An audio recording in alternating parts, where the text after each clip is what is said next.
वहीं समाजवादी पार्टी के सदस्य अखिलेश यादव ने पीएम मोदी पर हमला बोला। अखिलेश ने कहा है कि पीएम मोदी समंदर की तरफ चेहरा करके खड़े हैं, यानी उन्होंने जनता की तरफ पीठ कर दी है। अखिलेश ने कहा कि जनता भी उनके खिलाफ खड़ी हो गई है।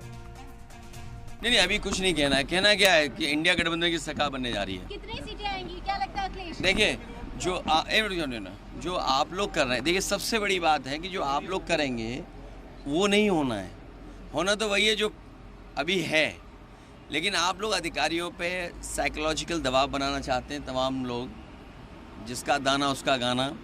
और आप खुद सोचिए, वो जो समुद्र की तरफ चेहरा करके बैठे हैं, सच्चाई तो ये है कि उन्होंने पीठ कर ली है जनता की तरफ। इस बार जनता भी उनके खिलाफ खड़ी हो गई है।